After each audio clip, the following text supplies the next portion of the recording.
I grew up in New Tribes Mission, which is now Ethnos 360. I know their name has been in the news a lot recently. Ding, ding, ding, ding. We're in the boxing ring. Ugh, taking a drink of my wine to that. Yeah, this is an organization that, from what I understand, and don't quote me on this, can't even get corporate liability insurance right now because they have been sued so many times and they refuse to change their child safety practices to the point that would be sufficient to protect children. So I'm saying this on a podcast because I'm not saying I know that for sure, but I kind of do. And you Hmm. should look into that. If you're ever working with them, if an insurance company won't insure them, maybe think about not using that organization as your sending organization. They have a very, very low rating on Ministry Watch right now. And I love saying they and not us anymore because I have been out of it for, well, basically all the trauma that I've ever experienced from Christianity and missions and religion in and of itself. It actually didn't really start until I left the field. So I grew up in Indonesia. Growing up, I had, I would say, a healthy childhood. I mean, there's definitely an element reflecting back now of like this facade of like, kind of people pleasing supporters in order to be able to, when you're a missionary, you function off of support from your home churches. Yeah, just growing up being like, oh, you're in the spotlight, you're the missionary kid. And also, my family, my parents were and still are on the leadership team. So, growing up, I was always told I was more in the spotlight because of our position in leadership. You know, the Keep Sweet and Obey documentary on Netflix. Not that we're Mormon at all. Like, I definitely grew up very like evangelical, some Baptist roots in there because my dad grew up in a Baptist church in America. Growing up, I always thought that we were the most like open-minded, quote unquote progressive family on the field. Like whenever we'd go on furlough. Basically, in New Transmission, Ethnos 360, every 4 years on the field, you're allotted 1 year of home assignment or furlough. It was called furlough for a long time, and then they changed it to home assignment for whatever reason. That whole time, only when I was in sixth grade did we take the full year because I like did not vibe with America. Like none I have two sisters, like none of us really cared for America. We loved being in Indonesia. um, where was I going with that story? Yeah, we weren't vibing with America that much. We Yeah. loved Indo. You were under a lot of additional scrutiny because of who your parents were, right? Hmm. Yes, yeah. So, being one of the co-chairmans of I don't know why I did that in little air quotes, but Indonesia, um, like my dad would be in meetings constantly. He would always be flying around. Yeah, mostly Indonesia.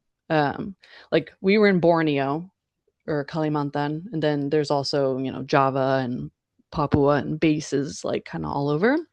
So he would always, I would say like most of the month he'd be gone. I feel like he was gone more than he was home.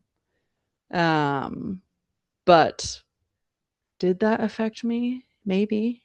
I think I had like a lot of fun when he was gone because we could eat popcorn for dinner and whatever. But yeah, maybe I'll dive into that question in my own personal journaling time. But it's not like he was an absent father. He was very present in our lives with me and my sisters, but he was gone a lot. And when like, oh, what's the word that they would use?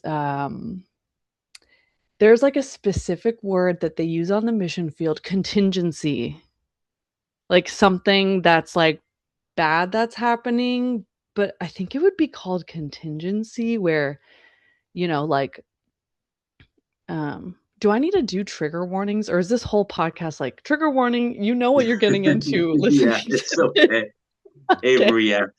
sometimes Caleb puts them up front. Everything's trigger, everything. That's Okay. okay, Avery. Just feel free to tell Perfect. your story as is. Okay. But Hmm. isn't contingency like a military term? That makes sense. I don't know, but probably. Isn't it, Does it Caleb? mean That's does it mean Well, like I kind of always hear it. emergency? Well, I always hear it. I always use it in the context of contingency planning in the case of an emergency. But mhm. yeah.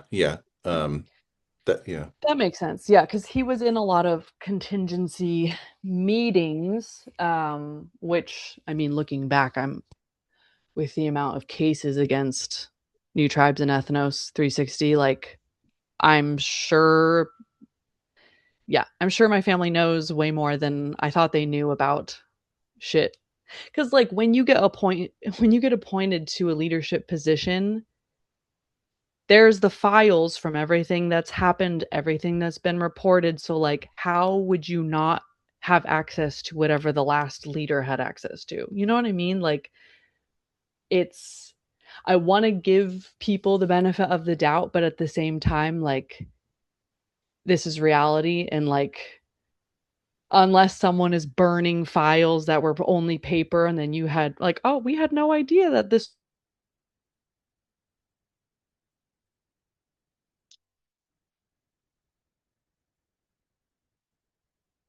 Caleb, you still there? Yeah, okay. Avery froze Internet. up on us. Ooh, Oh, we're internet. getting. Okay. Yeah, yeah. Should we turn off You. video? Oh, Would that no, be let's. helpful? No, it's okay. No, let's try going. And Caleb, you are muted. You've muted yourself. Guys, we're doing really good on the technical stuff tonight. This is a podcast. The thing is, this is less, this whole experiment is less of a podcast and more just people calling each other on Zoom That's and true. talking. And that is the vibe. And if you're folding laundry or It walking your dog is. right now, we're here with It is the you. vibe. Mhm. And Avery, you were right in the middle of talking about how you're questioning, like your dad was in leadership. There were definitely files and electronic records. Mm, Probably may have had access to some level of that. We don't know. But maybe like I don't know the point you were getting to other than how can you see all that and not have some real questions about the endeavor that you now have your family involved in? right. Yeah, and it's one thing to be it's one thing to find out about allegations and reports and things and not be in a leadership position and be like, "You know what? This is too sketchy. This is too much of a pattern. Like I don't I don't want to be if this isn't getting resolved, if I can't make a difference and if I'm not speaking out, then I don't need to be a part of this system." Um, so, and I'm not saying that people in leadership in this mission, like, I'm not saying that they know of everything that happened, but I would not believe someone if they didn't tell me that they didn't know anything that has happened in the last 70 years. Like, this goes back to the beginning of the whole mission beginning. Like, I have read the affidavits. I have multiple times, and those things are like over 60 pages long. And yeah, it's infuriating. Okay, well, I guess backstory. For those of you listening who don't know what the fuck I'm talking about, basically a number of um people, I guess people, have come forward, and I think most of them have made cases against the mission itself instead of the abuser or perpetrator or, yeah. Which one, a lot of this shit happened, not all, but a lot has happened when um, the victims were children. And but some even happened when they were adults. Um, well, and slash or some they were children, and then it also happened when they were adults.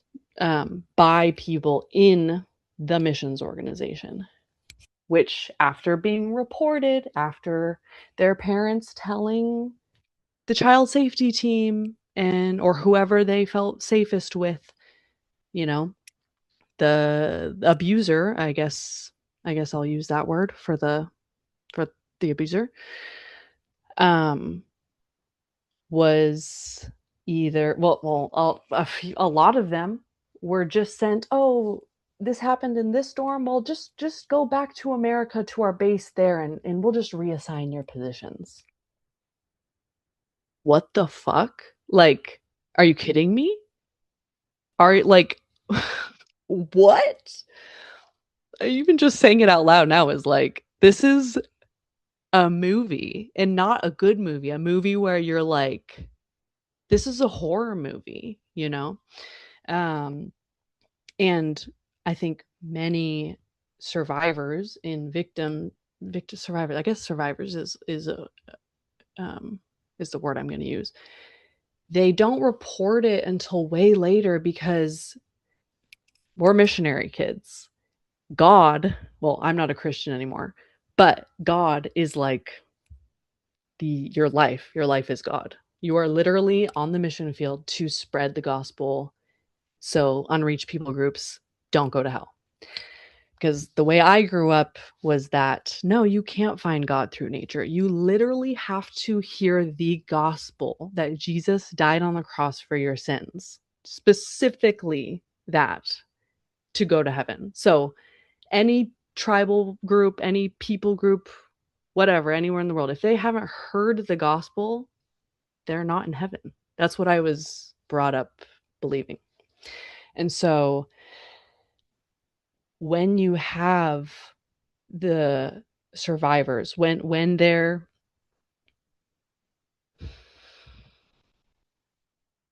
in the moment of something horrible happening to them by a someone else on the mission, a lot of them are being told, do not tell anyone or else your whole family is going to hell. Do not tell anyone or else, you know, your parents, their whole work is going to be for nothing, or, you know, they're fear mongering and hell, like holding hell above their heads. And when you're a kid, and even when you're an adult, like, I experienced a lot of paranoia when I was leaving the mission because of the, oh, like, I I think people who are divorced can get remarried. Oh, no, no, no, you know. No, you can't. Like, Satan is controlling you. Now I'm thinking, "Oh my god, am I possessed like for thinking this? Am I possessed for thinking that someone who's gay can be gay and it's not a sin?" You know?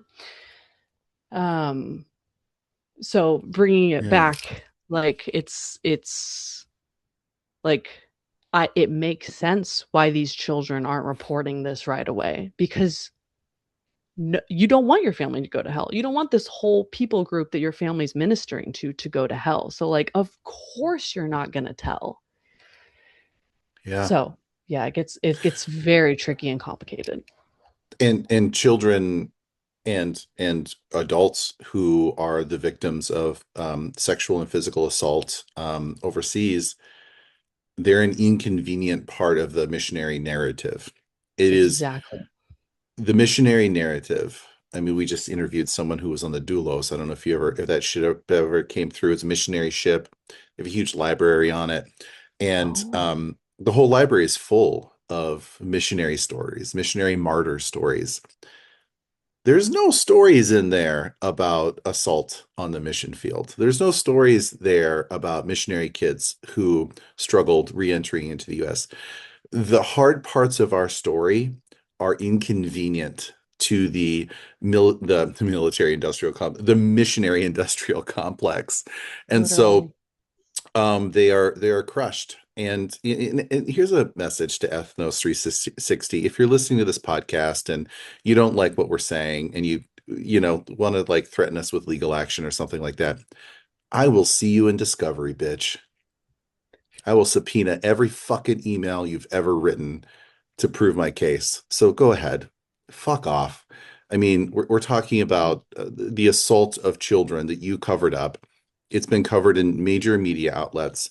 There's current litigation. There's current law Mhm. enforcement investigation into you and your agency not protecting children. I'll see you in discovery. Okay, Avery, go for it. I And know. the sad part is the only way missionary children can appear in the accounts is if they die on the field as young children due to some disease or due to some accident, or if they get assaulted by locals but still choose to remain there. That's Hmm. also another headliner because it's all for the kingdom. Oh, Yep, Cumin, I was wondering if you were going to go there. So it was a case in literally. Faith Academy in the Philippines where a group of students, young girls, were assaulted, and it was turned into a book. It was turned into a documentary. The worst day of their frickin' life was made into a documentary by the 700 Club, and it was used to spread the gospel. It is an exploit, so like, yes, you can tell your story, but only if we're allowed to exploit it in order to raise more support. Disgusting. Avery, you said you brought up Keep Sweet, and you're talking about sort of the mental blocks and the mental barriers from reporting abuse. Like what's the connection between those things? The Keep Sweet is a documentary about a not the LDS church, but Mormon, very culty sect where polygamy is. It's on Netflix, but it's a documentary about polygamy and the sexual assault of children and brainwashing children, essentially. But why make those two connections?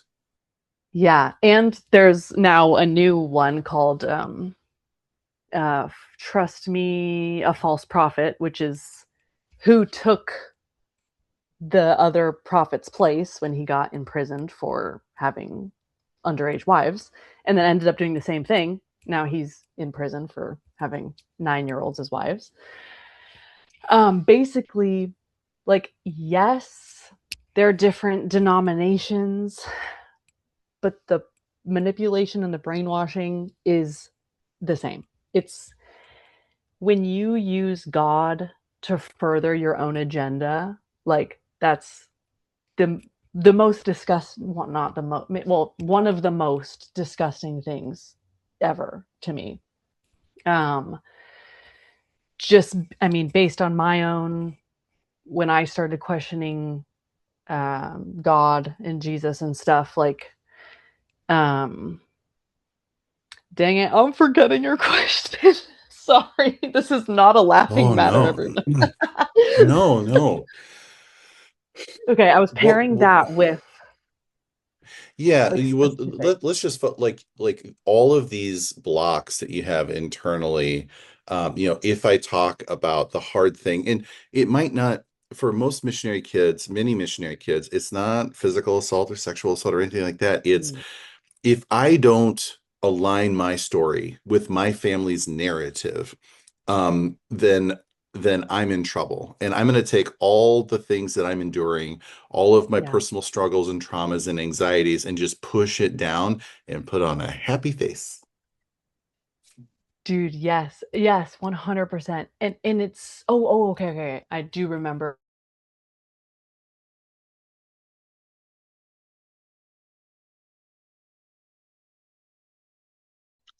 It's okay, let's give her 20 seconds. We are Hi, having can you hear me? latency problems. You're back. You're Are we back. back? Okay. Kind of full circling back to what I did remember you guys asking is, not reporting something to law enforcement.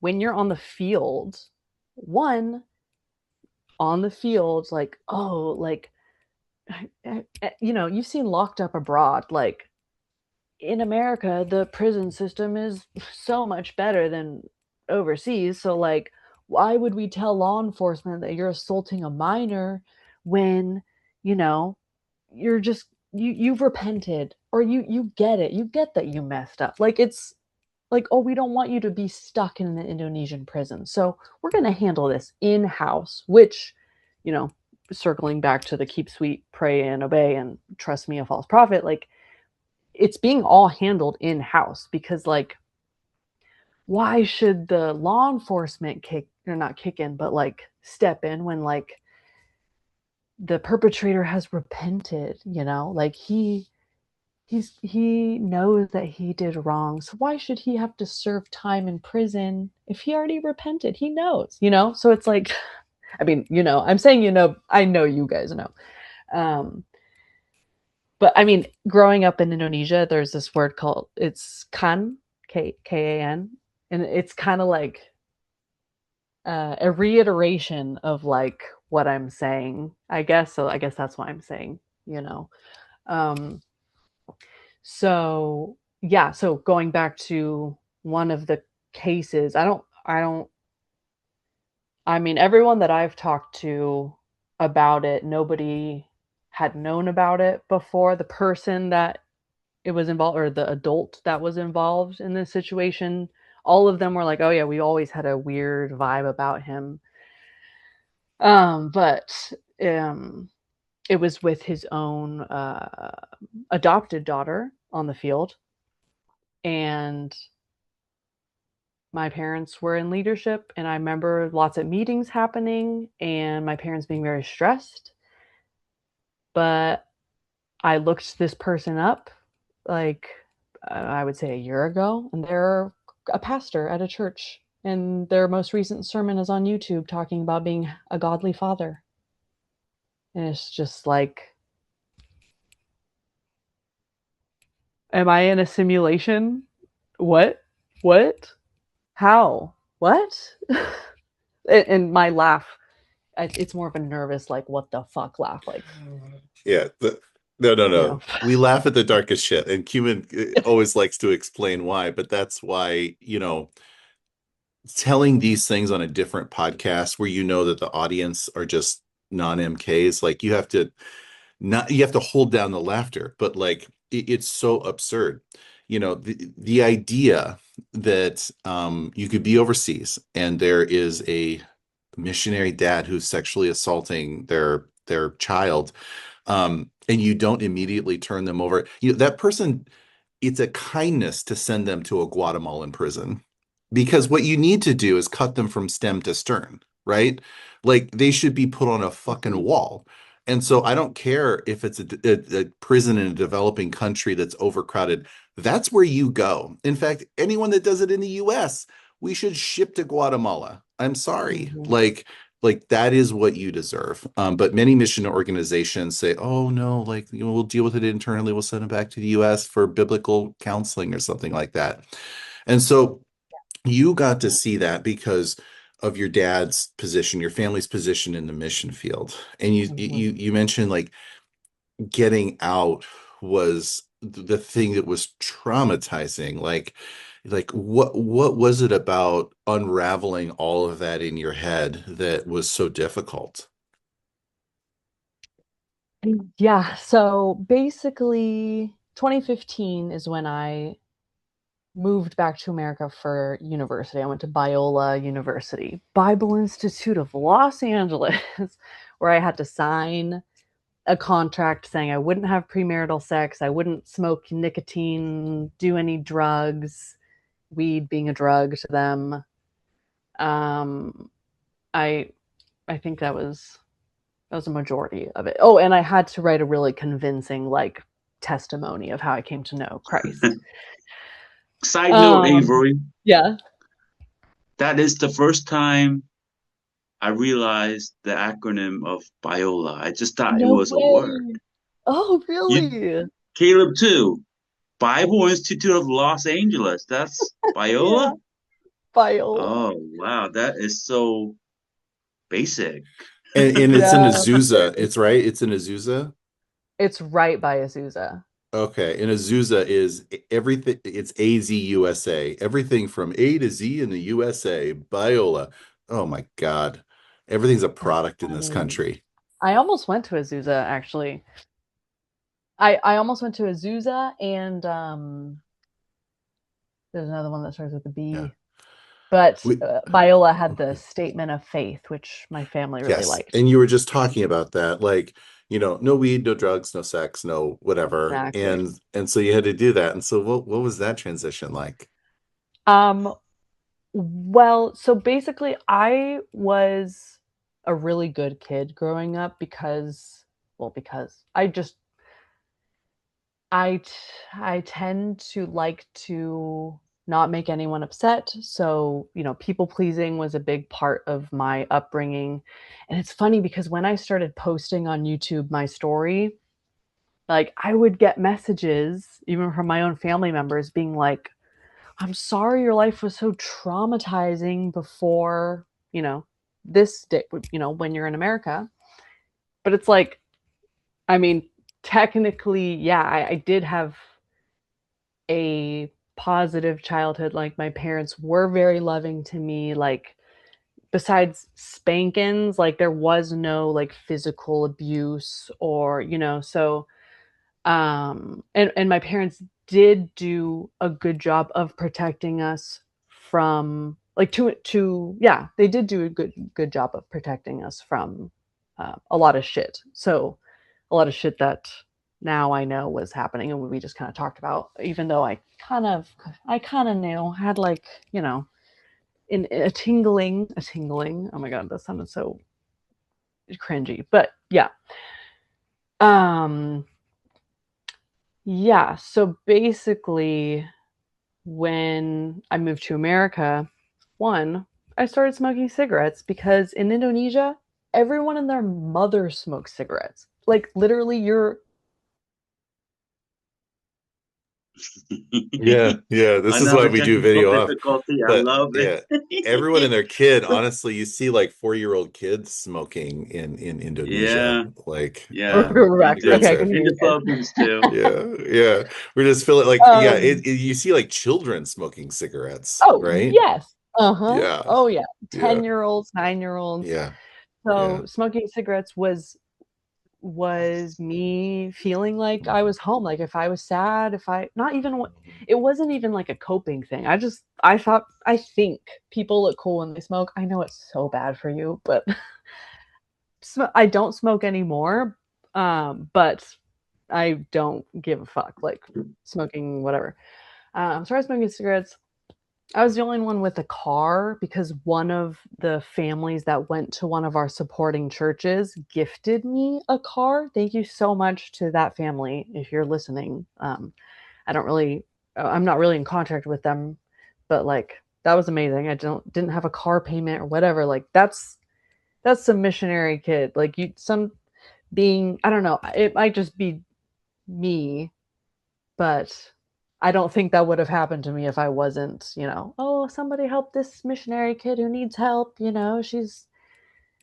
never been to America this long before, and whatever sales pitch was given so I could get the car. I am grateful for the car, but yeah, there's a whole sequence. I feel like missionaries, maybe people trust missionaries more than they should in a way. Like just because you're a missionary, I'm not saying that missionaries aren't good people. I'm not saying that at all. I know missionaries who are really good people, but Mhm. people shouldn't just trust missionaries blanket term because they're a missionary. Yeah.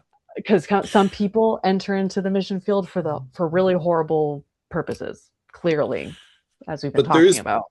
there's pressure when you come back because especially a lot of adults look at you and they're like, "Oh, you're the perfect child," because you know how to act a certain way and you know that you're living on the good graces. Like when spring break, like where am I going to live? It's probably on someone's couch or in someone's guest room. Yes, Like you're couch homeless. You don't have a place to go. So you have to continue to be the perfect MK. 100%. Yeah. Yeah. Oh, That was a really great, yeah, yeah. pin Oh, and by pin the the way, nail your on the parents, donkey. your parents and siblings, they're still overseas. And their paycheck is dependent on you behaving here in the US and being Mhm. the perfect kid. Oh my God. You are.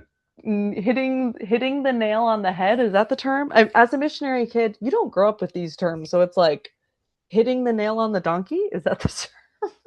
I think I it's don't think. hitting the coconut with a machete. Yeah, there we go. Hmm. Yeah. Totally. Hating the coconut. Avery, Yeah. I think another confounding factor probably for you was that when you were when you made your way back into the States, you were still fully committed to Yes. evangelicalism and the faith, and you were still 100% believing this message. So 100%. Yeah. you were not acting. It was you Yeah. wanting So to do yeah, good by the book. but Yeah. at the same time you're smoking. And so what was that turmoil inside? Like every time you smoke a Hmm. cigarette, that guilt trip of like, what if someone sees me? It's gonna ruin everything. No, Yeah. It's not if. I think the harder part is not if someone sees me, but God is seeing me smoking. That's mm, you get that even though nobody's watching and I'm doing it in secret, but God's eyes are always on you, which brings us back to season one. Ian, when he was a child, he would always imagine to be in a corner in the corner of a room where God cannot see, so oh. that he could be what was it? He could be naked or embraced. I don't know. Ah, I don't know what Yeah, he said, but yeah, he always that's fucked imagined up. a corner of his house where God could not watch. huh. That was his dream, was just for a moment Wow. to not be seen by God so he could just be himself. That makes sense. But think about the deep psychological Yeah. conditioning of that internal, like that's Hmm. inside of you, that self-monitoring. I just want to break for a moment from that self-monitoring. Yeah. Even as a kid, Avery, like, Avery's, yeah. give me a break. Hmm. Yeah, it's interesting. I know exactly what you guys are talking about, but Yeah. it's funny because I didn't give a fuck because I knew God knew what was in my heart. Like, Uno reverse card. I was like, I'm gonna be the witness to the people who want to smoke and who want to drink beer, that I can still have a relationship with God and drink beer and smoke cigarettes and have a good relationship with God. Like, I I honestly never once felt guilty about smoking cigarettes or drinking beer, because that's how that's how deep close my relationship with God felt. Um and how open-minded I thought my family was. Um because I was like, I can be a witness still, because this none of this is detracting from my relationship with God. But you cannot be gay. Yeah, just can't be gay. You can smoke, you um, can drink, but you cannot be gay. yeah, That's the that's only the thing God one line. hates. That's the one thing God hates. Yeah, That's the exactly. one thing. You can do everything else. You can do drugs. God's looking at you. He's like, enjoy life, but please don't be gay. That's it. That's just the one Honestly, thing. yeah, that's exactly, like, literally that was basically what was running through my head of Oh like, yeah, and no sex before marriage. That too. yes, yep, That too. uh-huh. At the time of when I first started smoking cigarettes and being married, that was a thing I was holding to. Is like, I'm not gonna have sex until I'm married, blah blah blah. And that's how it went for about a year and a half. My parents did find out one time that I was drinking, because I started my band Fever Joy while I was going to Biola. I was going to this open mic night in Fullerton, California, and it was so cool because everyone who went to that open mic night was hippies. Some people were homeless. Sorry, homeless is like not the term to use anymore. Unhoused. It's okay. No, Unhoused. no. Sorry. Yeah, okay. If there are any unhoused people listening to this, we apologize. I'm so sorry. So sorry. Unhoused. And some people choose to be unhoused. One of my best friends from Biola is choosing to live like by the seat of their pants. Like I totally I get it. Um, so I was being integrated into a totally different community than I grew up in. I mean, I already didn't grow up.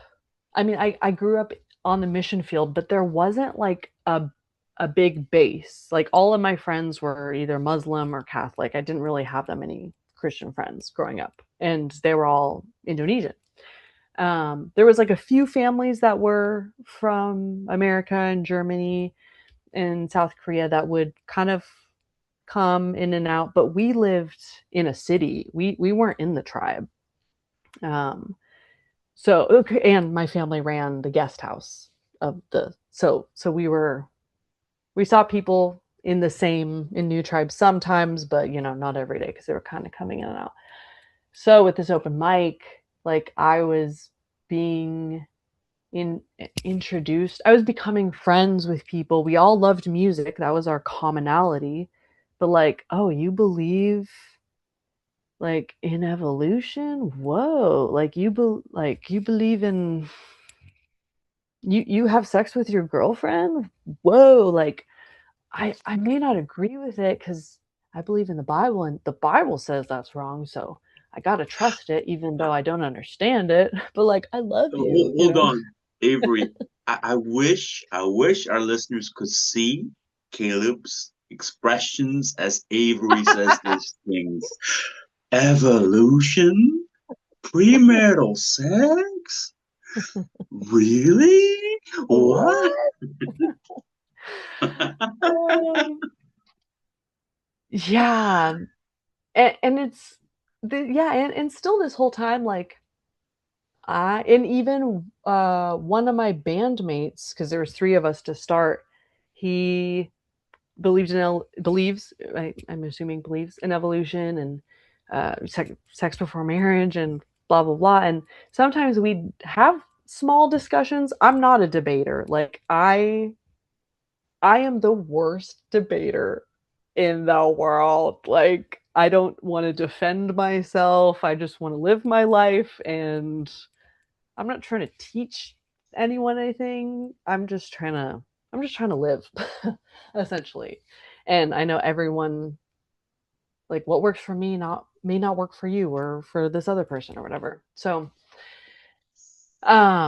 which is the mindset that I was having, like I'm just going to be an example for Jesus, and maybe if they start asking questions it'll just be because they love how I live and they see how full of joy I am and whatever. Anyway, so I basically gotta I'm ask Avery. yeah, go for it. Now, and when we were texting each other after you wanted your Fever Joy video music for your intro music, you were saying that time when you were in that music industry thinking that you were demon possessed or Hmm. that Satan was controlling your life. What what was that mental going around in your head of yours at that time that caused you to think that way? Because right now you were saying you were there so you could be witness, so you could be Yeah, a champion of the gospel. But why did that yeah, thinking change gear? totally. So basically um I was I say I was living a double life, but really I was just people pleasing, like the supporters that I would, sleep on their couch or be in their guest room. Like I would, you know, oh yeah, like oh I don't think being gay is good, but in my head I was like I have like gay friends now, like, and I love them, and I kind of actually support them being in love. I don't think what they're doing is bad. So as I'm like becoming close and friends with people that I didn't grow up being friends with, aka just people living their lives and being happy and whatever, um, smoking cigarettes, I wouldn't smoke or smell like cigarette smoke around supporters or people in my parents' home church. Um, because I didn't want to risk the support of my family, and I didn't want them to view my family through me, even though I was like, but if my parents knew like me, I know they would accept me and I know they would understand like I'm just a normal person living a normal life, you know. So then I was like, oh, I'll be open. Well, I took a photo of like my desk one evening and my journal was open on it, and I journal a lot. Every single thought, no matter how dark, I will journal it. And according to my parents, someone took a screenshot of it and sent it to them and zoomed in on the journal. And it was basically a journal entry about I got drunk at this party with friends and I ended up having to stay the night because I was so drunk I couldn't drive home. And my parents were like, "Is this true? Like, this is crazy." And I was like, "Oh my God, like, wow, they're really freaking out about this. Like, no, like, that was just for a song."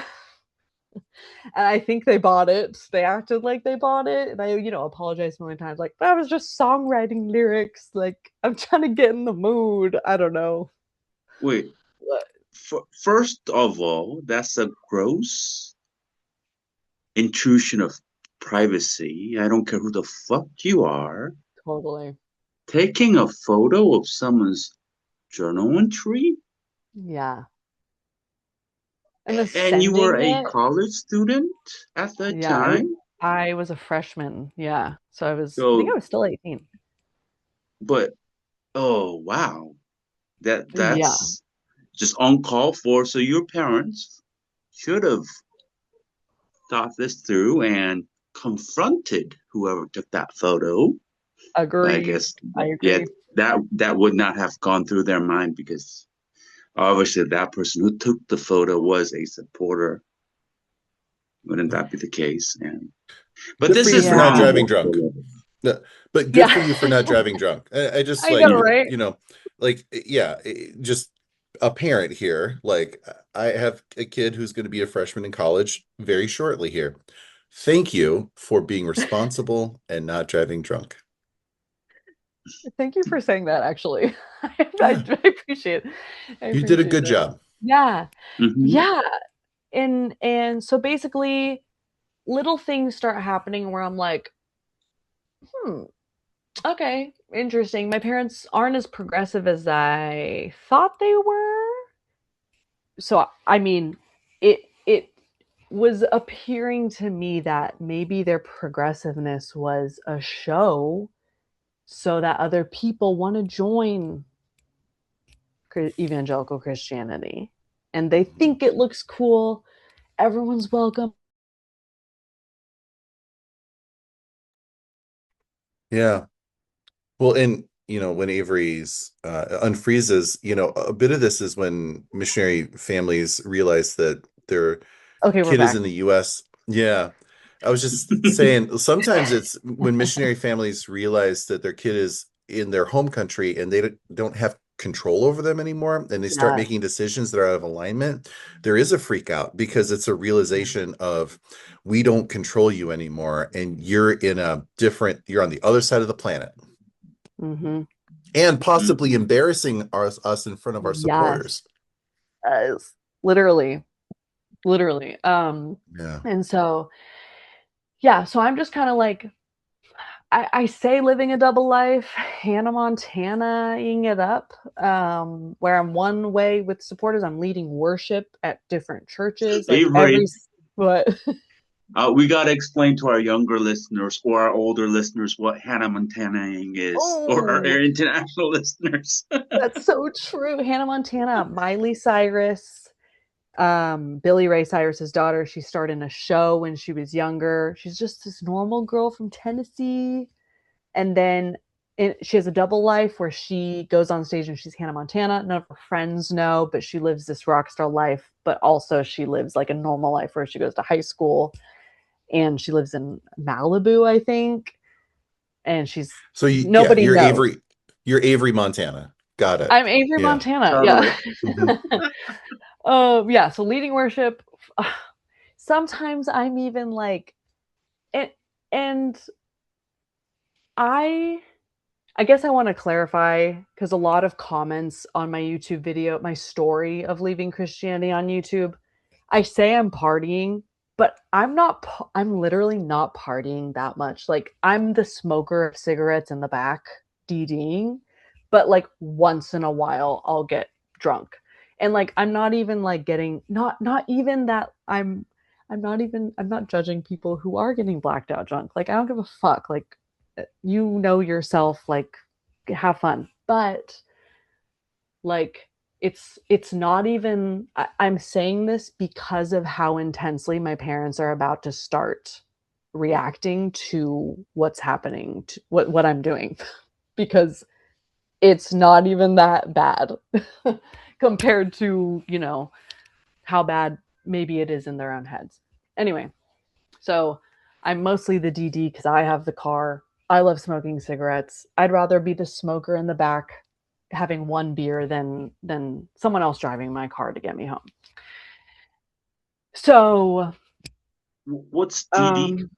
um, designated driver, like the sober Oh, one okay. driving all the drunk people home. Okay, designated driver. Okay, got it. Yeah. And oh, I'm also in my band. So at this point I do have a what's it called? A fake ID, because when you're in a band, you can't play certain venues unless you're 21. And so I'm like, well, how am I going to play if I don't have a fake ID?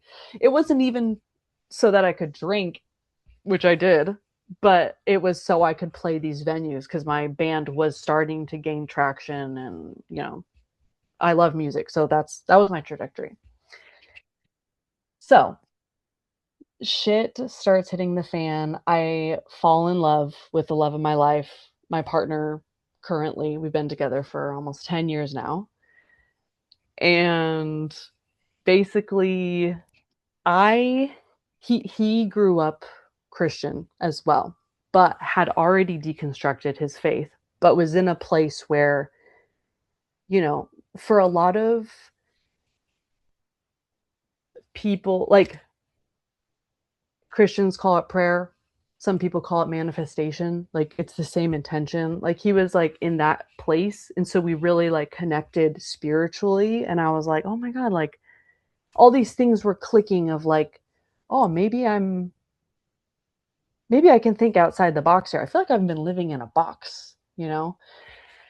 And I had already been in this community of, these people at the open mic, like viewing the world in a different way. Like, I was already smoking weed and having these crazy epiphanies and mind-opening experiences where I'm in a state of, I am open to being wrong about things. I'm open to being wrong. But I hadn't renounced anything. I called myself a believer, like, so I hadn't fully disidentified from the church. But basically, um my partner kind of saw that I was not being fully authentic with these other people, the supporters, the churches, and was keeping things from my parents that, yeah, like, if you, instead of, because he's someone who lives fully authentically himself, and doesn't see the need to lie to people. And to me, instead of being like, "Oh, I'm offended," like, no, like, what I'm doing is fine. I was able, I think I was 19 years old at the time. I was like, oh my God, I'm getting called out right now. Yeah, I should be able to be authentic. Like, if someone asks me if I smoke cigarettes, I should be able to say yeah and not be like, "Oh no, I've never smoked a cigarette before." Like, I was lying a lot. mostly to keep the image of this perfect missionary kid who doesn't risk the support of my family, who doesn't risk all my Biola scholarships. I'm literally going to Biola. This school is expensive as fuck, and I have churches paying for me. So there's no way that I'm gonna show my real self because I don't want to risk losing whatever. So I end up, yeah, just being, I slowly start being more honest. My parents find out, well, I didn't tell them about him in the beginning because um, he wasn't a Christian. He has been divorced. So that was another thing where I was like, oh, I think my parents will be fine with that. But like, I don't know. So I'm just not going to tell them anything. Anyway, he ended up reaching out, being like, I am in love with your daughter. Can I please fly to Indonesia to meet you? Because I have to meet her parent. Like, I would love to meet you guys. Like, we've been dating for a few months, blah, blah. Because, like, for us, it was very, like, love at first sight vibes. Vibes. That was so cringy. Vibes. It was, yeah, you know what I mean. And so then my parents were like, what? You're dating someone? You're in love? Like, they're not a Christian. They're, you know, like brain short circuiting. And yeah, that's when shit, yeah, I just feel it in my body right now. Just, I feel really the heat. I feel the heat of it was intense, and I definitely feel like I have compartmentalized it a lot just because of how intense it was, um and how like I thought my family was open-minded in these different ways, and then when they're confronted with something that I thought was, you know, that they thought they would be cool with, like all of a sudden they're like, how the fuck do you think we're cool with that? And it's like, what? I thought that was fine. Like I thought, huh? Um and so then I'm like, wait, am I crazy? Like people who are divorced can't get remarried? What? Smoking weed is well, they ended up reading my journal because they were at wit's end, and my journal is that thick. So fucked up. Such a violation of privacy. Like my dad did apologize. I did confront him when I found out because they ended up starting. So they flew back to America to I I think it was to break us up. That was definitely one of the intentions. And there was a few times I pretended that we had broken up just so they wouldn't be as intense. But it got to a point where I was just like, fuck it. Okay. I'll just be totally honest about myself. Totally authentic because I'm done trying to people to please. I'm seeing through too many cracks in the walls. Like this facade that I was taught by example growing up is not fitting me. I'm not fitting into the mold, clearly. I am not in a relationship with someone who ever wants to fit a mold to please people for a financial gain or for you know, oh God wants this, blah blah blah, you should do this, like so yeah, so I ended up starting to just, yeah, be authentic, be me. And I was getting not integrations, yeah, integrations, but not in this scenario. What's it, Mm-hmm. interrogated. Oh. Yeah, like waking up in the morning when I would stay with my family, whatever house they were house sitting on furlough, and they'd open up to the Bible verse. Oh, you cannot get married after divorce. Oh, you are an adulteress, Avery. finger pointed at me, you are an adulteress because you're dating someone who's been divorced. Like, you are the one who's tempting him and leading him into sin again. And it's like, I'm barely 20 years old. Like, I haven't even had sex yet. Like, what? Um, Yeah. yeah, so it's little by What? You little. still? You But hadn't? That's it. You I hadn't? hadn't. No. Yeah. Mm-mm. I mean, You now I Yeah. can have, And but yeah, at that time, no. but that's it's an interesting juxtaposition between your partner who values honesty and autonomy and consent, and Yeah. clearly, like, he's been married before, he's obviously had sex, and you've been dating for a while, and you're in a situation where he's like, yeah, when you're ready, like, when that Mhm. happens, but like, you have autonomy, you have consent, and like, you're your own person, and Yeah. I love you, and intimacy happens over time, and like that's amazing. And then you have your parents who are like, no, you need to perform evangelicalism, because evangelicalism, I'm sorry guys, it's about 90% performance, 10% spirituality. Like, there is a spiritual component That. to it, I'm Yeah. not gonna lie, Yeah. but when you stop performing and you dig deep into yourself and you find out who you authentically are, and you start to embody the fruits of the spirit, like love, joy, peace, patience, kindness,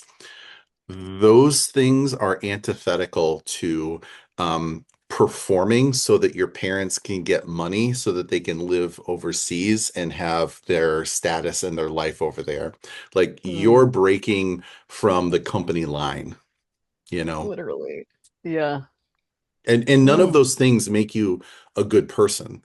Performing for the company does not make you a good or happy, or it doesn't lead to enlightenment. hmm. Autonomy does. And Yeah. giving people space to grow and learn and become themselves, those are the things that really matter. And so you're finding Hmm. that in your partner, and in queer communities and things like that, where people unabashedly will not compromise for anything less than people around them who allow them to be themselves. Totally. Yes. How old was your partner at the time? He was 24. Very mature for his age. Yeah, very mature. He had a really rough childhood where he kind of had to mature faster than I did. I feel like I was like, oh my God, it took so long because I didn't have to think for myself growing up. So, Hmm. I mean, most most of the only issues in our relationship have been like me being like, I don't, I'm just relying on you. Like, oh, you're the man of the relationship. Like, I was brought up being like, oh, the woman serve the man, like you make the money kind of thing, where it's like, I'm sorry, that's Avery, you found a man who uncompromisingly, the thing you fight about is that he wants you to be your full self, your full authentic literally, self. Okay. literally. Yeah. Yeah. That's a goddamn gold mine. Like, oh, I I know. expect you to like lean into yourself and have your own ideas and thoughts and like manifest. Like, hell fucking yeah, this guy's a gem. Oh my God. Yeah. Yeah. Like literally, it's so crazy because I know how a lot of men view women in these days and blah blah blah. Like, I don't know how lucky, and I always have to remind myself how lucky I am to have found my partner, and how respectful he is of women, and how he treats women, and how, the bodily autonomy. Oh my God, tongue twister. You know what I'm talking about. And consent and authenticity and honesty and not manipulating people. Like, wanting me to be fully who I am. Like, if you want to make money, go make money. Like, yeah. Anyway, yeah, because this is my first real relationship as an adult. I had boyfriends in high school, but that was not that. They were people, but it didn't mean anything. It's not a real relationship like it is, like I'm in now. But anyway, so my family is so triggered by the type of person he is because it calls them out on their bullshit. He immediately sees through their bullshit.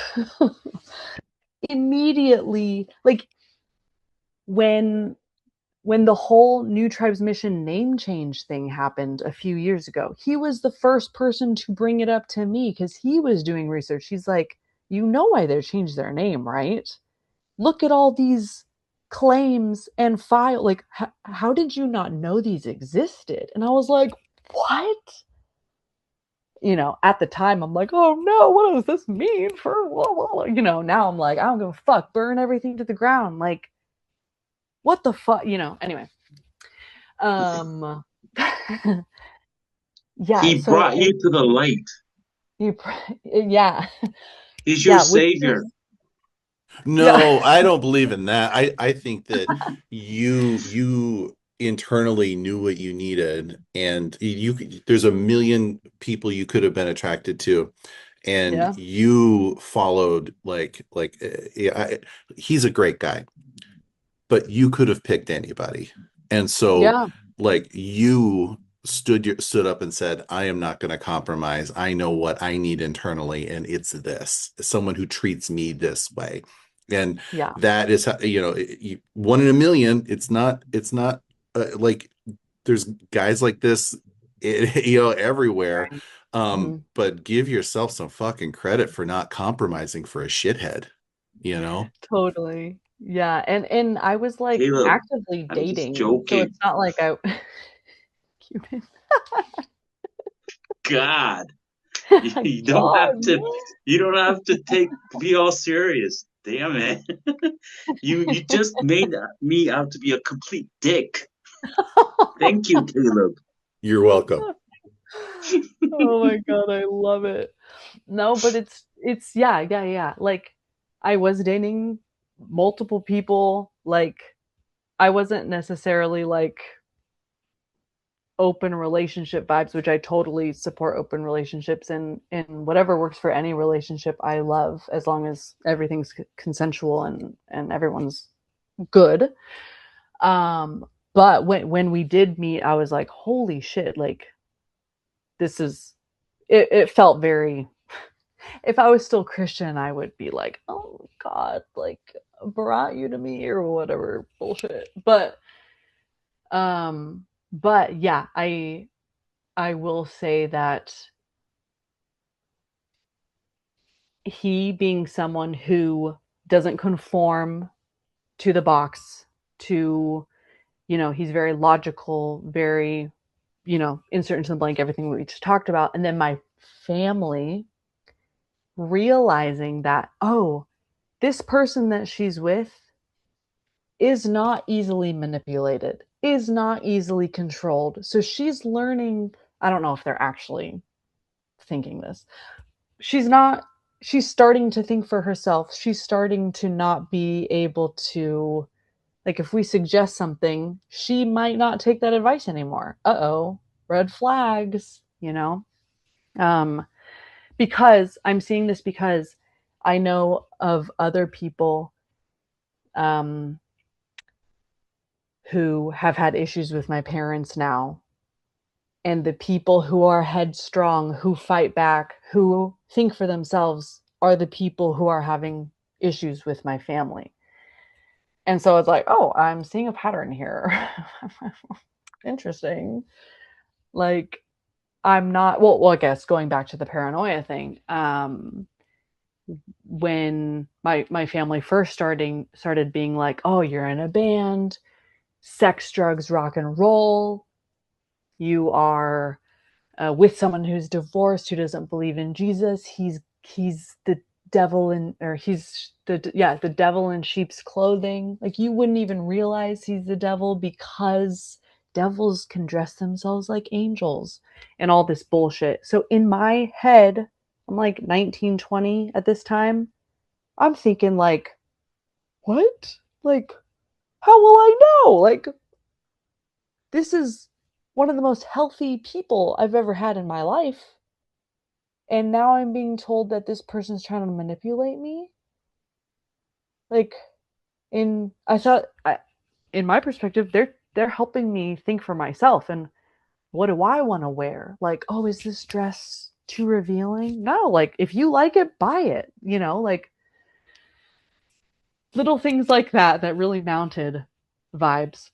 And then in my head, I'm like, is the devil like when we're in a moment of love and connection with my partner, and then all of a sudden I'm like, oh my God, am I trapped? Is this the devil? Is the devil inside my head? Is this bad? Like, and I call them silent panic attacks. I don't know if they're because I know people who've had full on panic attacks and it's really debilitating. And for me, these silent panic attacks is like I'm about to explode on the inside, but I gotta make sure nobody can see. Because if anyone sees, nobody can see me freaking out right now because I just gotta hold it together because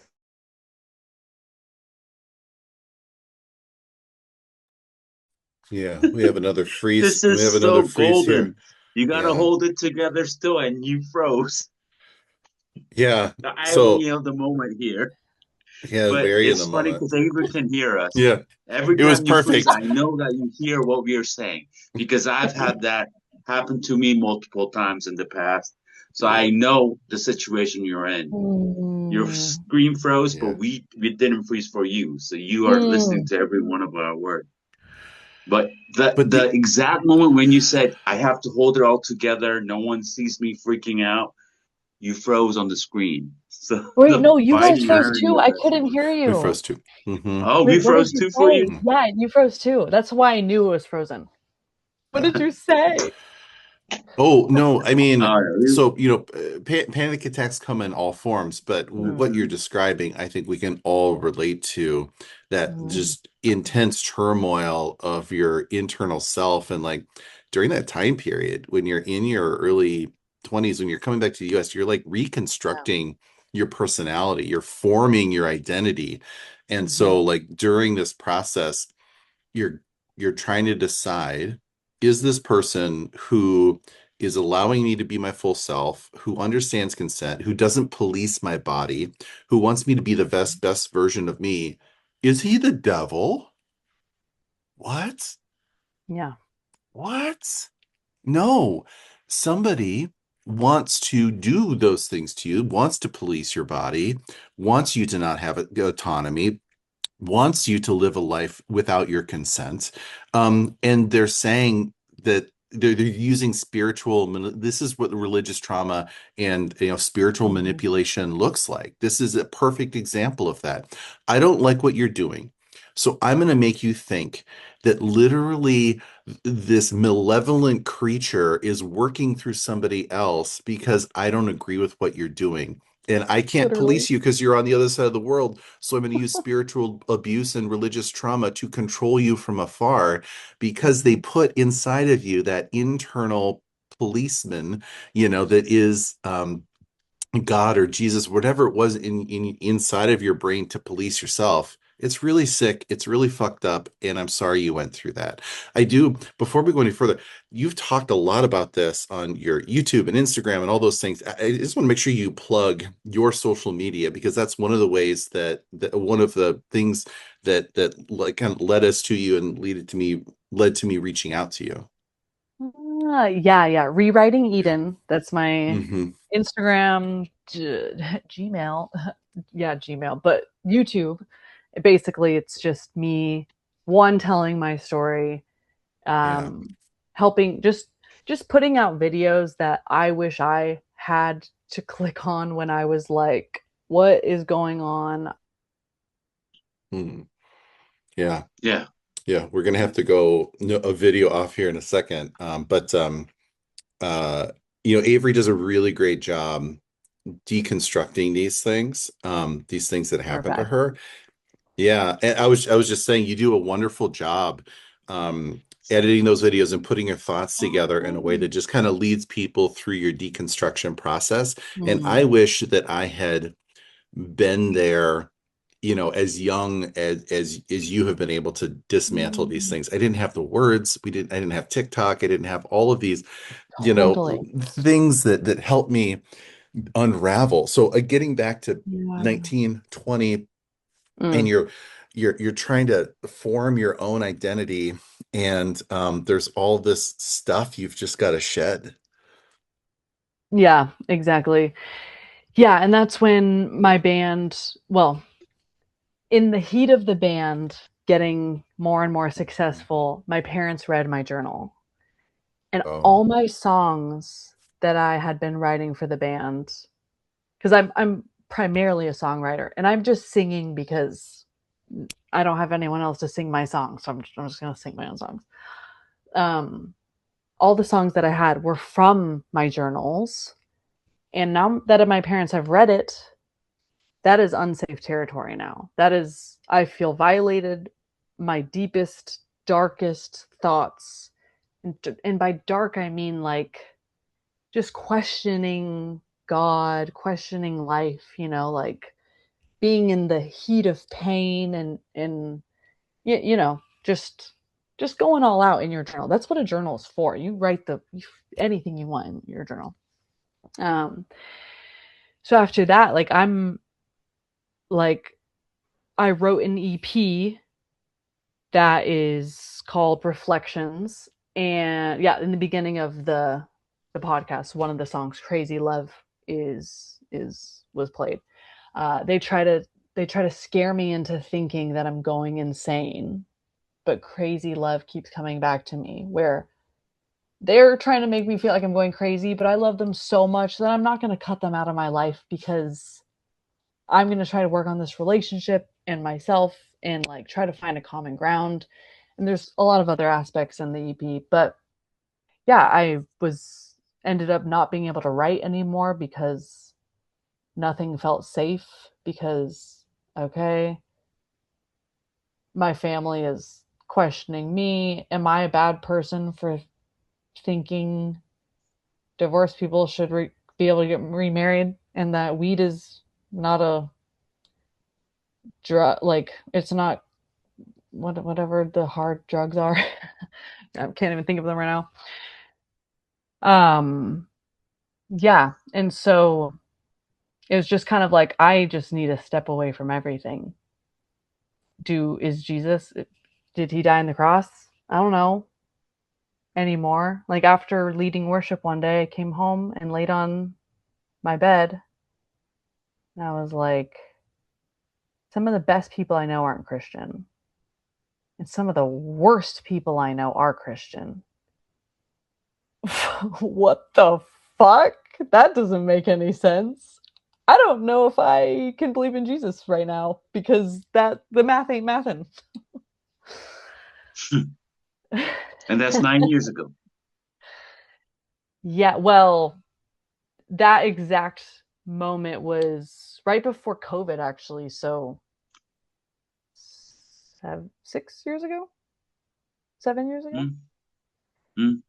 The Yeah, whole 2020, beginning of it was 9 years ago. 2019, 2020, around there. Yeah, yeah. Mm. And yeah, ever since then, it's just been a slow unraveling of like completely one. Not calling myself a Christian was the first step. My dad basically made me renounce my faith in his version of Jesus. Actually, do you guys know muscle testing? Muscle testing is a method to see what is resonating for your body, what is true, it's a way to test your beliefs. And it can be very good, but also everyone's beliefs are super personal and super like subjective.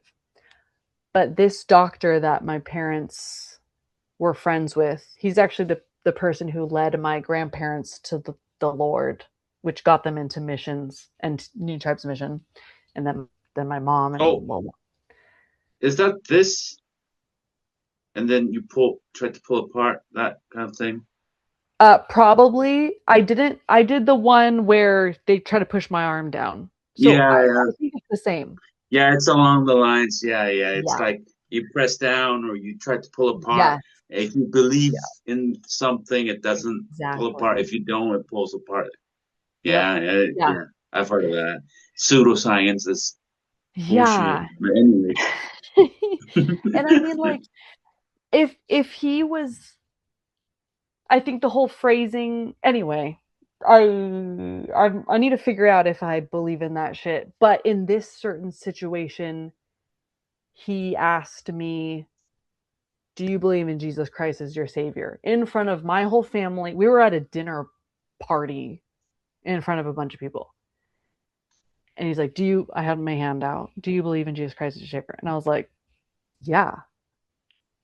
And my hand went down, which means you don't. And I was like, and my whole family was like, and I think my mom started tearing up or whatever.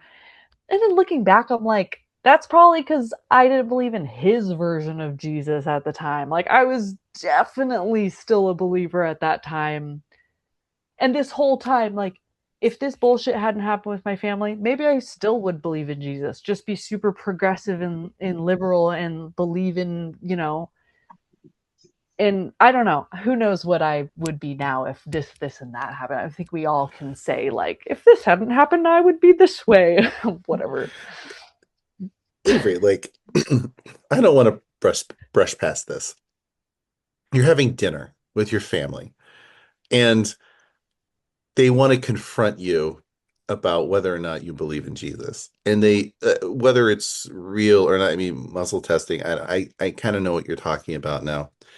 I mean, imagine if you just actually just had a conversation. That would be interesting if you just talked to people and asked them about their internal world and built trust and those sorts of things. But to do that in front of everyone and have that weird emotional moment and an outing and clutching pearls and all of that, like, I'm just thinking about you in that moment and the person that I was when I came back to the US, how vulnerable I was, how like I was a raw nerve, Mm, to have a moment like that. I don't want to brush past this. That's really fucked up to do to your daughter. To just You're already going through the transition to the US. You're already dealing with complex trauma. And then your own family in that moment is essentially not just rejecting you, but making you feel like you're evil and that you've disappointed them and that you're the black sheep. And that, I mean, at a moment when your identity is being formed, that's really mm, sick. And I'm sorry that happened to you because that's so fucked up. mm. Yeah. just a word here. It's a I know betrayal. we have, yeah, it's a betrayal. And I know we have listeners who may be missionaries out there with your own children in the mission field. Mm. Just know this: one, don't ever look into your kids' journal entries because that is Yeah. a Don't do it. gross violation of privacy. And secondly, their faith is their faith. Whatever they choose to believe is theirs. Don't try to force anything upon them. It's going to backfire sooner or later. Let them be. First of all, they made the ultimate sacrifice to follow you along because they had no other choice. So Yeah. be grateful that they're there with you in the first place. Second, just let them be. Just let them be Yeah. children. Well, if you want them to love Jesus, then love them. This is not love. Yeah. This is control. This Mm. is manipulation. This is not love at all. I'm just saying this because I know it Yeah. still happens with many missionary parents and Yeah. children, Yeah. even now in 2026. And it's just the guest we had, Marjorie, who's 25. She's our Mhm. youngest guest on this season. I mean, throughout all our seasons so far. I was so taken aback that even though she's 20 years younger than us, the same shit is It's the same. happening. It's the same. Nothing has changed. So I'm just putting red flags here out there for all you missionaries who are listening to us to kind of police us. I don't know what the hell you're doing listening Yeah, to us, we know but if you're you're listening, let listening. me get this through your thick skull of yours. Don't do it. Don't hit your children. Don't read their journals, and don't spiritually abuse them. Mm. Love them. Okay, Jesus does not need your love. God does not need your love. Your children do. You children do. So That was Avery, so there's this good. moment, you're at dinner and this thing explodes and there's this weird pseudoscience muscle testing thing. So then what happens next? So Cumin, I then it love what gets you said, by the way. worse. I love. That I should be love a what you said. shirt. That Yeah, it should be a literally should shirt. be a shirt. Yeah. Yeah. And pants. A whole hoodie set. Anyway. Oh, should you make merch for this podcast? Anyway. um, so then later we're eating dinner. That I think this was like waiting for dinner to be finished. And at this point, I was having sex before marriage. Um, very consensual. I like am in a relationship. Not that you even need to be in a relationship to have consensual sex, but for the point I'm making of I'm in a healthy relationship. It's consensual. Blah blah blah. The same dude, uh, muscle testing guy, grandpa, sits down at the table at the kid side of the table with us, and he looks at me. He's like, "How are your babies?" And I was like, "What? Am I pregnant right now? Like, huh? What is going on?" Because that was another thing. Is I don't know how much the church believes in birth control. I didn't even know really what birth control was. My partner had to tell me if we're gonna be having sex, if you don't want kids right now, you should probably get on birth control, even though we are, using protection, blah, blah, blah, and also, getting tested, which everyone should do, blah, blah. And I was like, what? What? What form? There's different forms? Like, my sexual education was zero. I was homeschooled with the Abeka curriculum, which I don't think I got any sexual education. Any. When my mom told me what sex was, she was like, "Oh, the husband puts his penis in his wife and then she's pregnant." And I was like traumatized by that. That's all I knew. I didn't know it could feel good. I didn't know anything. So so when this guy asked me that, Avery, I'm like, "Oh my god, yeah." didn't you have internet? I did, but we had Yeah. safe eyes. Yeah. Is anyone listening? Did But you have safe eyes? yeah, but like that's sexual trauma. Like Mm, Yeah. this is a good time to say this. Like your partner, as slow as you guys took it, it that was necessary because you were a Yeah. sexually traumatized person who had been traumatized not only by purity culture and Mm, treating you like a commodity, your body like right. it's something to be policed by men, but the lack of education about how your body works and how relationships works, like that in and of itself is sexual abuse. Like Mm, you need to equip your children for what happens in, how babies are reproduced and how relationships works. If you don't do that as a parent, that you are sexually traumatizing your kids. It's so fucked up. So yeah, so you're there with your grandpa and he's asking you this question. yeah. Well, not my grandpa, not like her A a grandpa. grandpa. grandpa. A A grandpa. Okay. grandpa who led my grandpa to the Lord No, specifically. and I A don't lot I of don't grandpas want to use the term grandpa there. It's sick. an It's older sick. So gentleman. that yeah, it's a weird ass. I don't know. Ugh. He gives Yeah, us he very gives off awkward. purge vibes. Yeah, very super. Now that I'm looking back, I'm like, that's so inappropriate to ask someone. Um, and I don't remember what I responded. I was like, good, I think, good. me being like, oh, maybe I'm just, he thinks I'm eating poorly. I'm eating healthy or blah, blah, blah, whatever. Um, but yeah. It's interesting because, yeah, a lot of, I think, well, without being specific about names and whatever, but like people who've grown up on the field, not knowing about safety precautions regarding, or not even knowing what. Yeah, we got another freeze here, but it reminds me of Amy Black talking about how, she didn't learn about sex ed until she Okay, was we're a, back. yeah. Hi. Yeah, no, it's not a common thing. I was just saying we had another MK that didn't that learned about contraception from when she had to teach sex ed when she was a PE teacher at Faith Academy. So she's a grown Oh, woman, she's already had kids, and she didn't understand contraception until she had to read the curriculum that she was then going to be teaching young girls. Like, oh how my does that God. happen? That happens by design or by neglect. Yeah. And Marjorie, that 25-year-old, exact same situation as you, Mm. where she was in the States, but their parents, her parents, opted out of all sex ed in the States. Oh, right. You So can do she that, had huh? no idea at all, too. And listeners, you by this time you've already heard Marjorie's episode, so we can go there.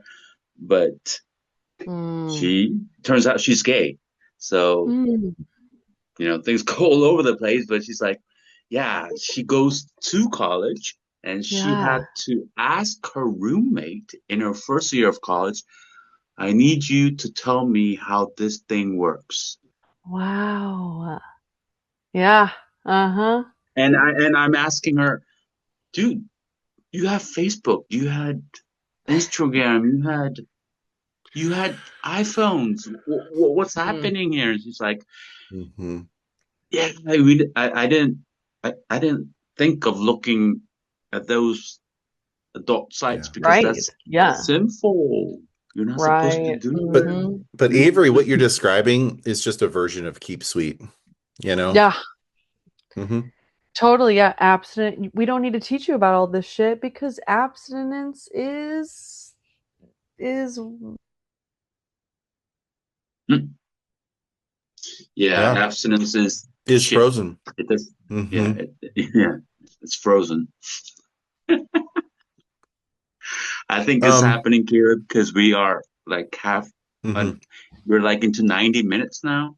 Yeah. So that's what So typically Avery, happens. Like, yeah. yes. I'm gonna help with the data. I'm gonna turn my video off because I'm gonna eat some Okay. beef Okay. jerky. This is my Oh yeah. breakfast. This is my really healthy breakfast. I'm gonna Love eat some that. gas station beef jerky, but keep going. Like we're just getting through your young adulthood, and I'm excited to see where this goes from here. Hmm. Wait, Okay. wait, Yeah. we gotta do a time check before that, Yeah. We got Caleb, like because you Yeah. said you 2 hours. have you have 2 hours and a half. We are at the 2 hour, close Yeah. to 2 hour mark line. So when do Let's you keep have going. till? Caleb, when do you have till? Till my son wakes up. And so I would, I was in Chicago. I'm just outside Chicago right now. My son, I'm in a hotel room. My son has earplugs in and he's sleeping whenever he wakes up when we go to breakfast. So we got, I don't know, another half hour, 45 minutes, something like that. Yes, Okay. Hmm. that's Okay. what it's. So we wanna, and Avery wanna let you utilize your Hmm. time to finish. Oh Mhm. yeah. Yeah. Yeah. Yeah. Go for it.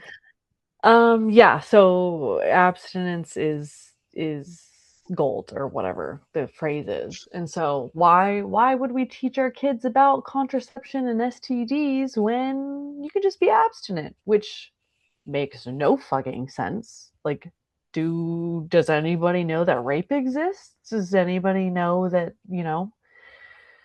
um yeah, blah blah blah, like it's crazy, it's crazy. I had to be the one to walk my sisters through certain things, and then I was the one who got I was they and then people getting mad at me for being the one to tell people about certain things, and it's like we're in the real world.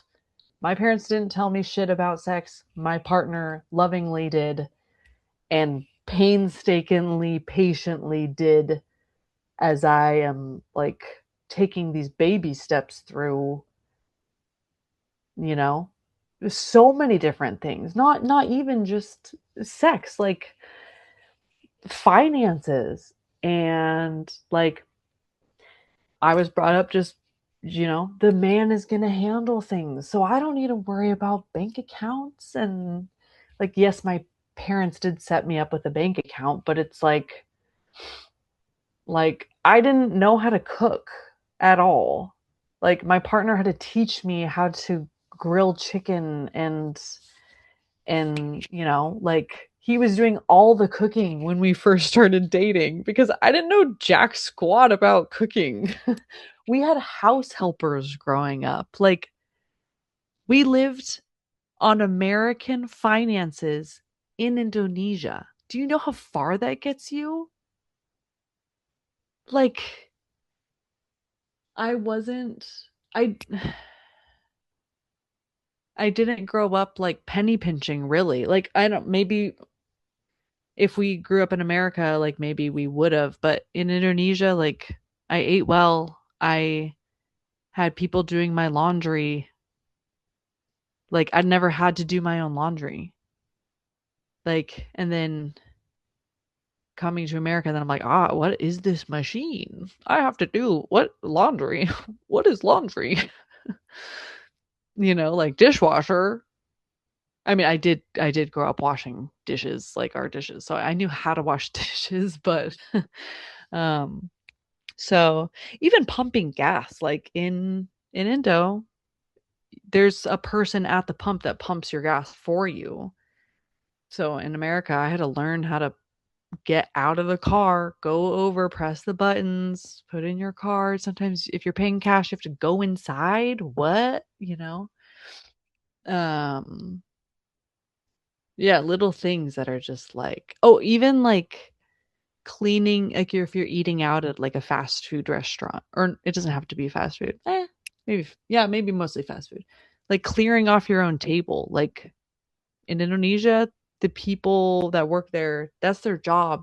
Part of their job is like you don't have to clean your table. But in America, if you don't clean your table off, people are going to be like, "Oh, that person's so rude." Like, "Oh, they just left, like weird things like that that not only like even like moving back to America as still a Christian, you're having to adapt to all these things.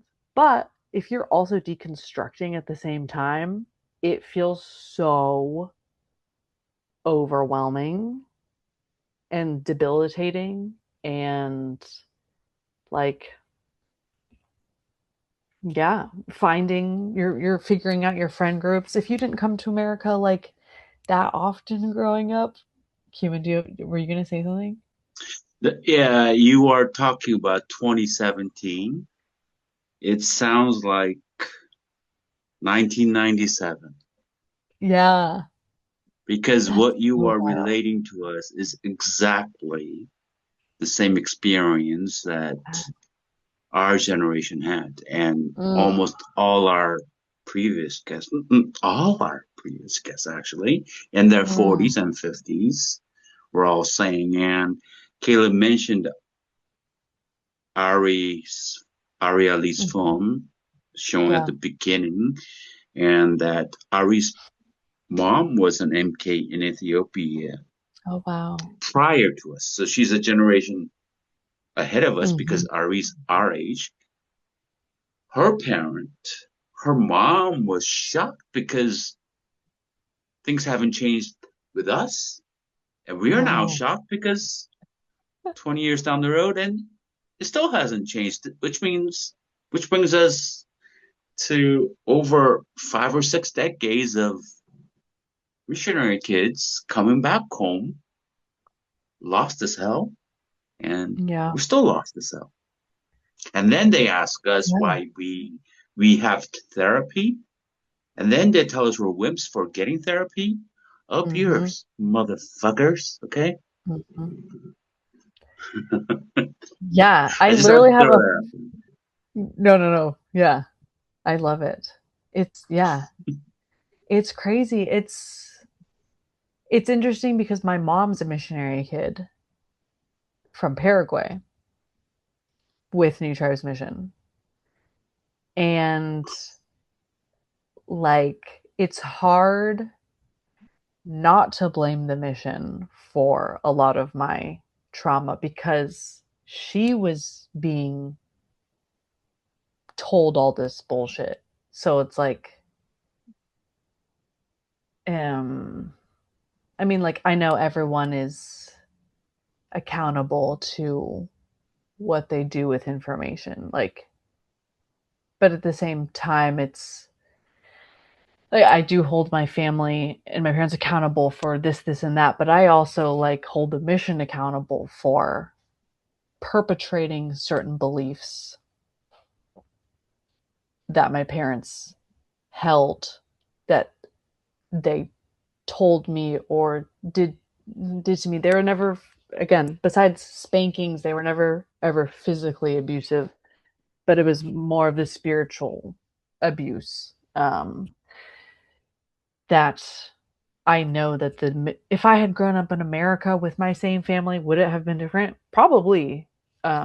Because it is also crazy because when I started posting on YouTube, so many people from supporting churches of my family and people within new tribes were writing me, being like, I am in your exact same boat. And I'm just like, what? Are you kidding? What? We're in this together. Why didn't I know this 10 years ago in the heat of things, you know? But it's like it's because they weren't vocal about it because they didn't want to experience what I experienced. The most quote unquote loving people in the world, Christians. There's no hate like Christian love, you know, whatever that quote is. Yeah, no, You're yeah, yeah. it's interesting. Yeah. Cumin brought up Ariel Lee's film. When I was watching it last night, her uncle Ben came back to US from Ethiopia, and the things that you're talking about, deconstructing the colonization aspect of missions, the Mhm. erasure of culture and assuming that white culture is the right thing to do, and then coming back to Really. US and realizing that the sending church there's is like really problematic. That's what he experienced, and this was in like the late 60s, early 70s. And so it's wild that it's happening today. Why? Mm. Because our stories are inconvenient. They don't get recorded. They don't get promulgated, and so lessons learned don't happen. And so, if Yeah. you look at a continuous improvement process of like making missions better, when you are taking a broom and sweeping all the uncomfortable things that don't fit the narrative, all the that threaten the sacred cows under the carpet, you Mhm. don't learn. You don't learn from those mistakes. And I'm sorry, but if there is a God, God can handle questions, God can handle scrutiny, God can handle all of these things. It is men who can't Mhm. handle questions. It is systems and sending organizations that can't handle scrutiny because it is they want to design missions around what's comfortable for them. They want to design missions around a narrative that they want to uphold, and things that don't fit that, and many of us missionary kids don't fit it. They want to shove us in a box and tell us to shut the fuck up. Mhm. Yes. But So we won't. so it repeats, but Oh no, yeah. this is why the cycle, it's like rinse and repeat. Yeah.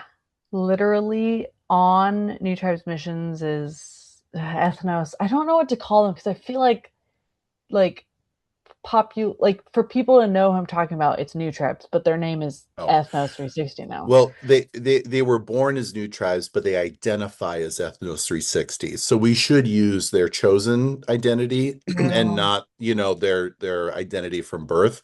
And so I think we should honor Ethnos 360 now that they've transitioned to Ethnos 360. We should honor their new identity and not use their dead name. That's true. That's true. For That was everyone, facetious. I love that. No, but actually,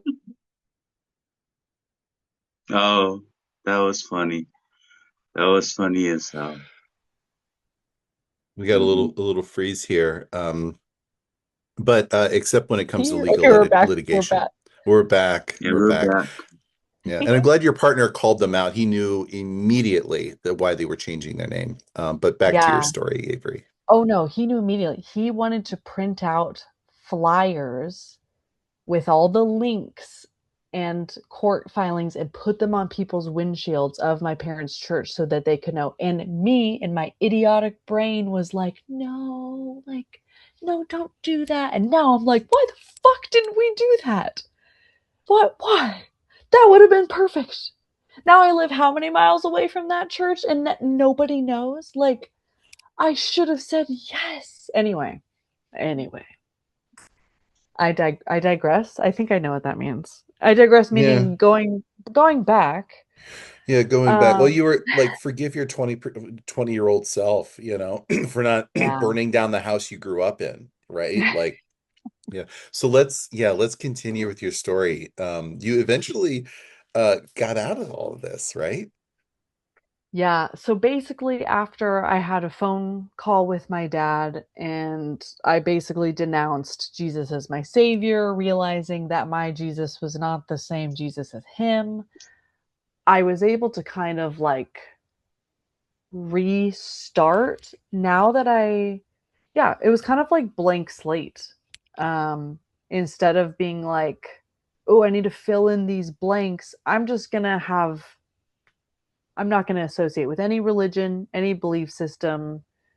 I know my values of, like love, love one another, don't hurt someone else, like things that you don't have to fucking read the Bible to know and understand, morals that you don't have to be a Christian to have. Um, it was a really fresh start with me, and then traveling and kind of being out of that old environment really helped as well. But it wasn't until the paranoia was still happening once in a while. It wasn't until July 2025 is when um, I read a new affidavit about ethnos against ethnos. I don't want to talk too many details because it's an ongoing case at the moment involving one of my extended family members. Um, um, and something that someone else brought up to me that wasn't in my own family that apparently my family had known about for a while and just didn't tell me. Maybe because I'm not a Christian and were they afraid I was gonna not come back to Jesus and judge them? I don't fucking know. Anyway, I ended up calling my family out. How are you standing? How are you defending this? How are you defending this mission? Like what? Like I this is all so much right now. I've already healed this much. I thought we were in a good place and now I'm finding all this shit out and you are doing what about it? And then all these other cases that I kind of already knew about but like was giving you the benefit of the doubt and now I'm like, if we're not screaming this from the rooftops, what are we doing? What are we doing?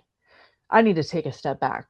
Like I took a step back from God, I need to take a step back from you guys because I am so angry at you guys for being being silent. And I think I told them like right now like being silent is being complicit in this because of your guys' position in the mission. That rhymes. Position in the mission. And so when I took that no contact, besides saying happy birthday, because I was like, I don't know how long this is go on. I'm gonna say happy birthday, I love you on your birthday. Other than that, it is no contact.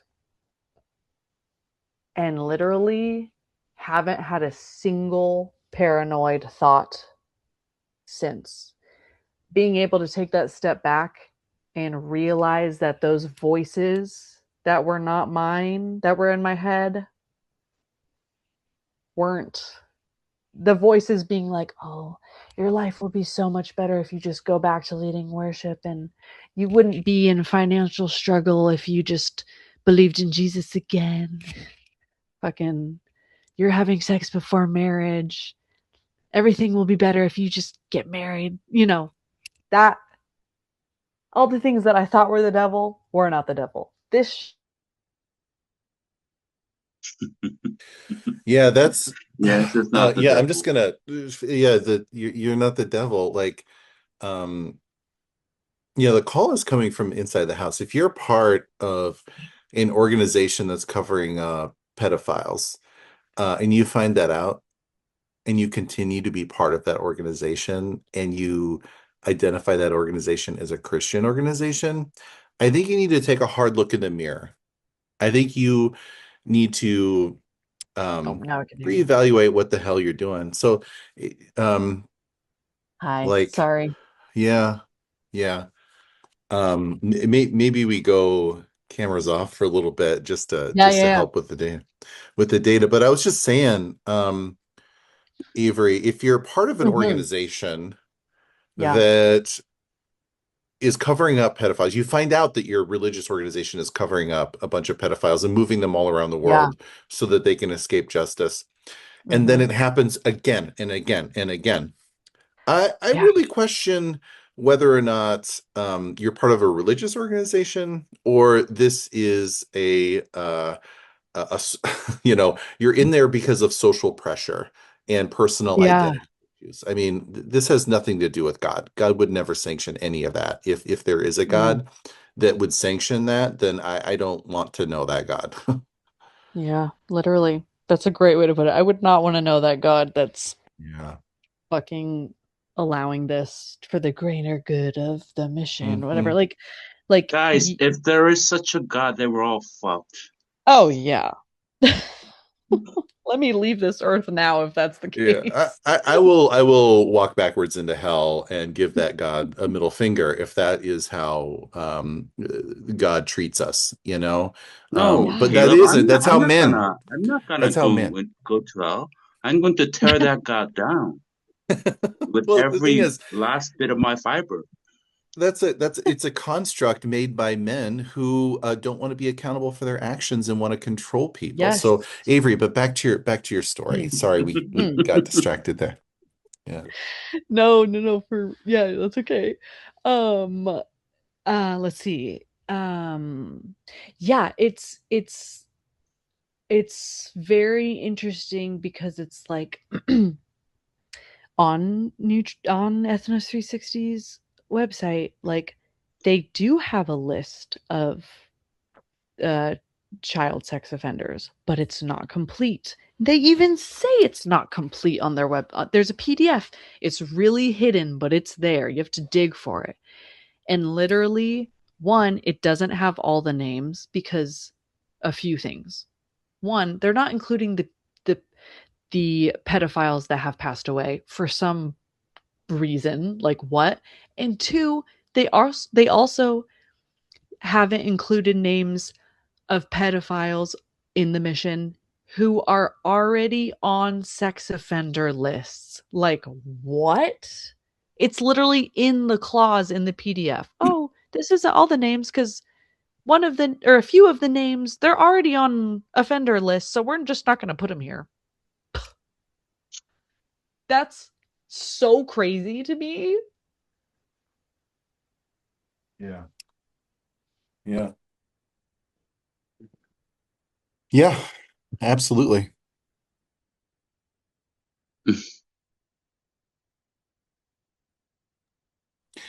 Like, Avery, yeah, I think we your might. No, your deconstruction story is even more very well detailed in your on your YouTube channel, Rewriting Eden. You have several episodes on there. So I think we would direct our listeners who would be more interested in listening to more of Avery's story to go on that channel because you will have a chance to listen to everything that went on in her Hmm. saga of her deconstruction. My question as we wind down is if you could take yourself back to that 19-year-old Avery back in the States. Now, I want to go to that dinner of Okay, that I'm back. weird perv guy. What would you tell her? What do you think you would tell her in that situation? I You Cumin, ref yeah. I think Hi. Avery was out for a minute, so you're gonna have to re-ask that question. Sorry, I We were moved back. just I moved to a different room. Cumin was directing people to your social media, and then Oh, to hear more about your deconstruction story. But then oh, yeah. he has a question for you. Okay. Okay, yeah. So I was wondering, let me take you back to that dinner with that perv man asking about how your babies are and Hmm. saying that you renounced your faith in Jesus. That night, Yeah. what Uh-huh. would you say to that Avery, knowing what you know now and who you are now? What would you tell her? I think I would say that eh, everyone's perception is different. And just because he's older and he's a man and he has some, you think he has some authority over you, does not mean that what he's saying is something that you have to believe. Mm, Yeah. Yeah. You can leave the dinner, hijack Yeah. your family's car, and just drive home. Get an Uber. You don't have to stay there. Yeah, and fuck him. Yeah. it's exactly, exactly. I Yeah. wanted to It, also ask about your tattoo. Is it intentional? The snake tattoo? um, a little bit. So one of the tools that I um use a lot is tarot and oracle cards. And as use in like a self-care sense. And the snake, one of the oracle cards that I was getting a lot had a snake on it. And I can't really remember the meaning of it because this was like 6 years ago. But it was super aligned with whatever I was going through at the time. And I was like, oh my God, this is because I'm not really the biggest fan of snakes as like touching snakes and shit, but like the spiritual meaning behind whatever card I was using at the time, like really was liberating post Christianity and even like the whole Adam and Eve story. Like, I Hmm. think the snake is so misunderstood potentially in that. And then Eve's whole with which the whole reason I named my channel Rewriting Eden is like one, was Eden a real place? I don't know. Two, I think, you know, some history you can't believe because it was written by one perspective in, you know, it wasn't necessarily written by the vulnerable or the people who were manipulated and blah blah blah. So you have to take everything with a grain of salt. Well, but Mm, also like I love that so much because what was it that the snake told Eve? Carnal Mm. knowledge. That's what I was always told. And I Yeah, think about your story and how, you were not given the basic information about how human beings work, right? totally. And so there's this moment in your life where, and maybe your partner is the snake where he's like, oh, hey, by the way, like your body is your own. It is not Right. owned by a man. You know, you have Yeah. done or whatever that discovery process for yourself, like that knowledge of like how the world Mhm. really works, you know, like I don't know if that's the connection or not, but it's a beautiful Yeah, analogy. totally. Yeah. Mm-hmm. Yeah. Mm-hmm. It's so beautiful. Just like restructuring beliefs, like Hmm. being able to say I don't know what I believe is such a powerful thing for me now. Like I do know what I believe about some stuff, but other stuff, it's like another thing my partner says, it's like it's the open palm theory where when you have a belief, you can put it in your open palm, but you don't have to close your fist around it, which is something we would do in evangelical Christianity. But like keeping it open so that if a better belief, a more loving belief, inclusive or just whatever, you can just replace it and there's no pushback or there's no attachment to something that wasn't serving you anyway. Yeah. Mm-hmm. And I also have to add, is anything controllable in life? I think the problem arises whenever we get under the misconceptions that we can control anything. Mm, So it this goes into all contexts. We cannot control any form of life. The mm, moment we use the word control for a life form, there's another word for it. It's violence. mm, That's what I think. Personally, if you think you can control any life form, this does not just pertain to humans, but all life mm, forms. The moment you think that you are controlling, you're just assaulting, you're just attacking. mm. There's no Yeah. control. Yeah, honestly, like I know there's this saying that like the only thing that you can control is your own reaction or whatever. But like I don't know, sometimes it's hard to like even before getting on this call for the podcast, like I was feeling nervous, not for any specific reason other than knowing that we were about to dive into some really deep shit and just Mm, my body like getting ready for that but I couldn't control it. Like I was like, oh, I'll just do a breathing exercise really quick, but that it helped a little bit, but like I couldn't control that, you know.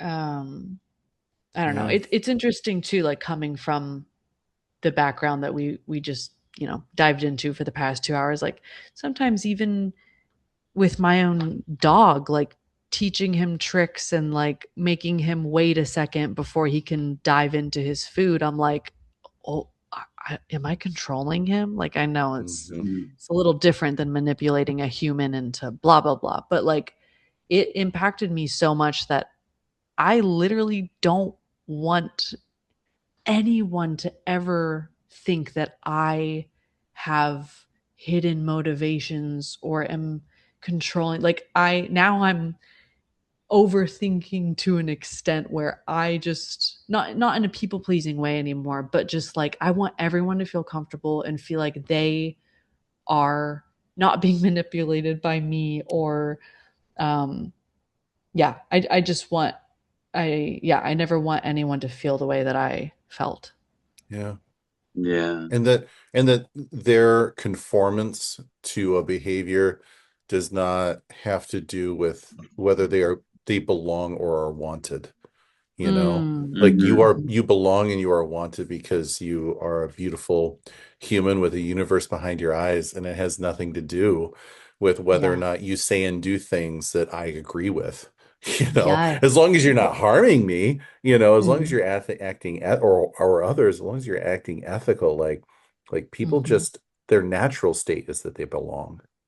Yeah. Yes. Yeah. Yeah. Oh. So Avery, we're winding down the, I don't know, 90-minute hour, 2 hour, whatever. Is there anything left that you wanted to make sure you hit? And also you've told us a little bit about your song. I definitely want to play it on the outro, but Hmm.